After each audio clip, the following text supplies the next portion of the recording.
kembali lagi dengan Bible Study Minggu, dan hari ini kita akan mencoba memberikan sebuah penjelasan yang tuntas mengenai sebuah tuduhan yang dilontarkan oleh Ustadz Nandar yang berkata bahwa Yesus itu memerintahkan murid-muridnya untuk membawa pedang, atau dia juga mengatakan bahwa Yesus memegang pedang.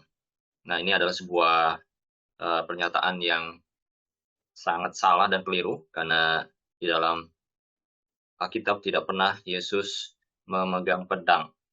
Tapi ini dibuat sedemikian rupa sehingga narasinya seolah-olah Yesus menjadi pemegang pedang dan dia membawa pedang.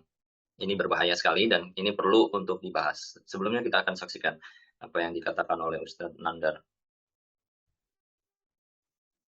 Kita melihat Yesus itu pernah menyuruh para muridnya untuk membeli pedang. Namun apalah daya, karena jumlahnya sangat sedikit, akhirnya memang di-reschedule ya. Bukan karena nggak boleh bawa pedang, sementara Yesus sendiri membawa pedang. Kemudian kalau kita melihat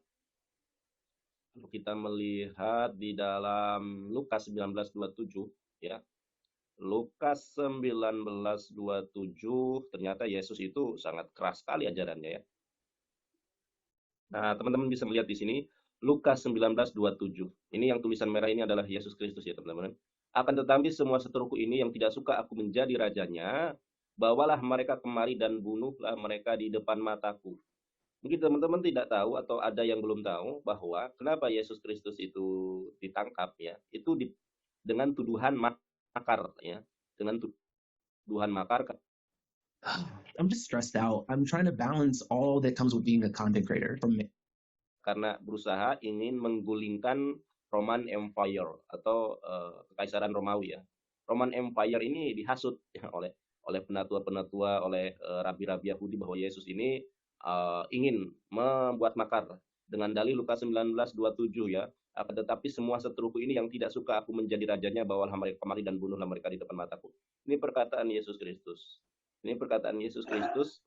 Bagaimana kita lihat di dalam Inri ya, itu kan sangat jelas sekali ya. Inilah Yesus Kristus Raja orang Yahudi.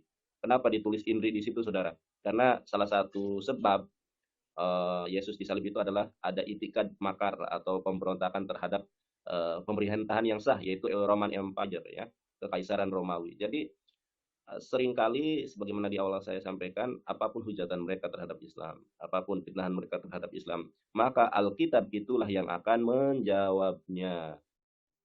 Oke. Nah, itulah argumentasi dari Ustadz Nandar. Jadi dikatakan di situ ada dua teks yang dicoba ditafsirkan oleh Ustadz Nandar. Yang pertama adalah Matius 19 ayat 34, dan yang berikutnya adalah Lukas, di dalam Lukas. Itu Lukas 22. Dan ini adalah sebuah penafsiran yang bebas tanpa melihat konteks ya. Karena Ustadz Nandar ini nampaknya bukan seorang akademisi yang baik dalam melihat literatur dan hanya sekedar mencomot satu ayat kemudian ditafsirkan secara literal tanpa melihat konteks yang ada. Nah, kita lihat di dalam Matius di ayat yang pertama yang disampaikan oleh Ustadz Nandar, kita melihat di dalam ayat yang pertama Matius 10 ayat yang ke-34 tadi ya, yang disangkakan oleh Ustadz Nandar sebagai sebuah pembenaran bahwa Yesus membawa pedang. Nah, jika kita lihat di sini sebetulnya ini berbicara mengenai orang yang mengikut Tuhan Yesus, maka ada sesuatu yang berbeda dan akan ada konsekuensinya. Konsekuensinya apa? Konsekuensinya adalah mereka akan terpisah dari ayahnya, anak perempuan dari ibunya, menantu perempuan dari mertuanya. Nah, itu ayat yang ke-35. Jadi yang ini ayat 35 ini tidak dibacakan oleh Ustadz Nandar. Yang hanya dibacakan hanya 34. Nah, arti dari pedang itu sendiri sebetulnya adalah arti metafora atau arti yang hiasan yang menunjukkan sebuah pemisahan. Jadi kalau misalnya kita ingin membagi satu kue, kita perlu pisau untuk membaginya. Dan pedang ini sebuah kata yang dijelaskan dalam ayat yang ke-35, yaitu pemisahan. Jadi ada sebuah perbedaan antara orang yang mengikut Yesus dan tidak mengikuti Yesus. Dan ada konsekuensinya, bahwa orang yang mengikuti Yesus, dia tidak membawa pedang, tetapi dia harus memikul salib, dan itu yang membuat perbedaan itu, sehingga orang yang mungkin dari orang tua yang bukan pengikut Yesus, dia kemudian jadi ikut Yesus, ayahnya mungkin bertentangan karena memang kepercayaannya berbeda. Jadi ada sebuah pemisahan. Nah, ayat yang ke-38 itu jelas bahwa barang siapa tidak memikul salibnya dan mengikut aku, ia tidak layak bagiku. Artinya, salib pun di sini adalah sebuah konsekuensi logis dari mengikut Yesus. Jadi, orang-orang yang mengikut Yesus bukan memegang pedang. Yesus tidak memberikan mereka pedang, tetapi memberikan mereka salib untuk mereka bisa memikul salibnya dan mengikut Yesus. Jadi, itu adalah sebuah konteks yang jelas. Ayat 34 tidak bisa dipisahkan dengan ayat 35 sampai 38. Nah, jadi arti pedang itu di ayat 34 bukanlah arti literal atau arti hurufiah, tetapi arti hiasan atau metafora, bahwa akan ada perbedaan, akan ada pemisahan, engkau akan dikhususkan tersendiri, dan memang kamu akan berbeda dengan orang tuamu ketika engkau mengikuti Yesus atau orang lain. Tapi bukan berarti bermusuhan dengan mereka. Tuhan Yesus jelas di dalam bagian yang lain, dan bahkan di dalam dua perintah rencana itu, perintah agung itu adalah mengasihi Tuhan dengan segenap hatimu, pikiranmu, dan mengasihi sesamamu seperti dirimu sendiri. Itu jelas, tidak ada sebuah propaganda provokatif untuk membunuh orang yang berbeda keyakinan. Nah, itu Yohanes 10 ayat 34. Kita akan melihat di dalam Lukas sekarang yang dituduhkan bahwa itu adalah sebuah sebuah pernyataan bahwa Yesus itu sangat sadis dan tidak memberikan kesempatan untuk mengampuni orang. Nah, di dalam ayat 27, ini adalah argumentasi dari Ustaz Nandar. Akan tapi semua seteruku ini yang tidak suka aku menjadi rajanya, bawalah mereka kemari dan bunuhlah mereka di depan mataku. Ini pun adalah sebuah perumpamaan. Jadi Yesus memberikan sebuah perumpamaan, dan ini bukan arti secara literal, dalam artinya bunuh mereka di depan mataku, karena sebetulnya di ayat yang ke-28, Yesus meneruskan perjalanannya ke Yerusalem. Dan di Yerusalem itu dia harus menderita. Jadi Yesus datang ke Yerusalem itu bukan untuk memerangi, bukan untuk membuat sebuah pemberontakan, tetapi untuk menderita, untuk mati bagi orang-orang yang berdosa, untuk menyelamatkan manusia yang berdosa. Jadi perumpamaan ini sebetulnya ditujukan pada mereka yang menolak Yesus sebetulnya, dan untuk dipikirkan kembali sebuah perumpamaan yang akan memberikan sebuah efek untuk mereka bisa memikirkan, dan akhirnya mereka bertobat. Dan perumpamaan ini bukan secara literal Yesus memegang pedang terus kemudian musuh-musuhnya dibunuh. Tidak ada kisah seperti itu di dalam Injil.